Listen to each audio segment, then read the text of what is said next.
Hey guys, so today I'm going to be doing a book review on The Strange and Beautiful Sorrows of Ava Lavender.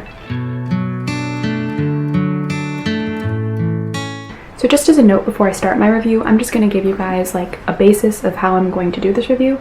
I'm just going to start off with a summary of the book, nothing spoilery, just plain summary, and then an overview of my thoughts and feelings on it and how I rated it, and then finally if I would recommend it and who I would recommend it to. Let's get started.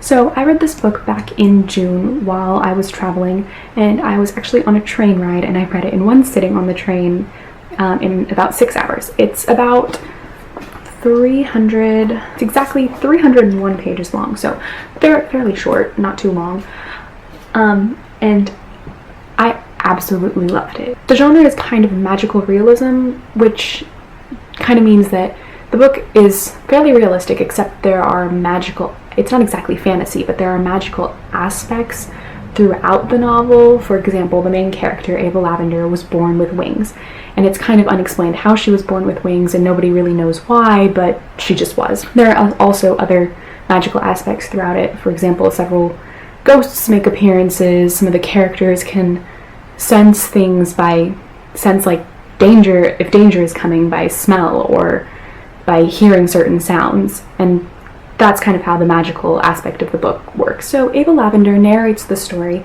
by telling the story of her great-grandmother, her grandmother, her mother, and then herself, and each of those women's relationships, with romantic relationships as well as their relationships with their families and with each other, and how each of those relationships affects the next person's relationships and how affects how they view love. And that's mostly what this book is about. The tagline, which appears several times throughout this, is pretty much just love makes us such fools. And I mean, you don't even really need the tagline to understand that that's basically what this book is about, but it's just executed so beautifully. And I will give a trigger warning for this book. It does take a dark turn at some point. I won't say who, I won't say anything, but I feel like a trigger warning is important for this if anyone wants to read this and they could be triggered by something in it. I would say that there's a trigger warning for rape and abuse. I won't say who or anything, but I just feel like if you want to read that, you should be aware of that there is something like that in this book. Now, I don't want to say much more than that about this book, only because I feel like it's one of those books that you have to read for yourself and experience the specific things that go on in here on your own.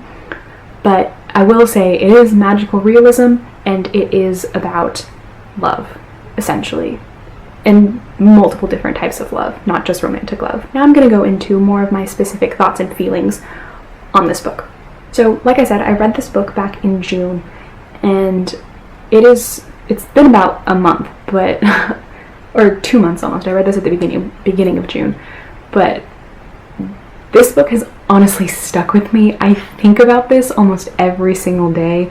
I think about this when I'm reading other books. I honestly cannot get it out of my head. The writing is absolutely stunning. It's like poetry. It's just gorgeous. I cannot get enough of it.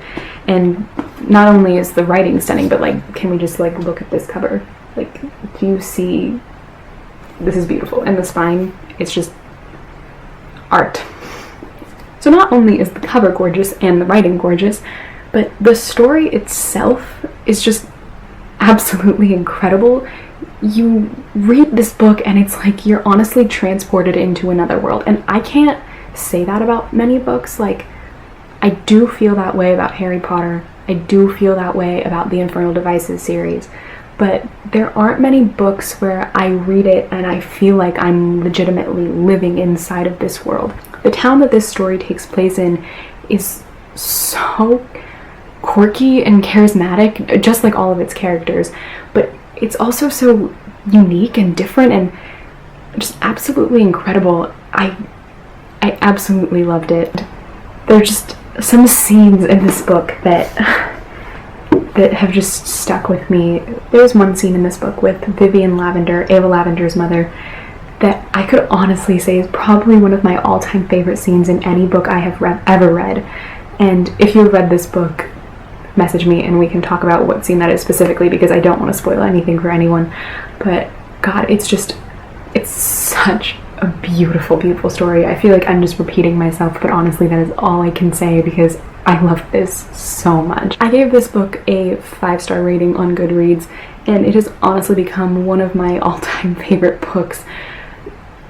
It's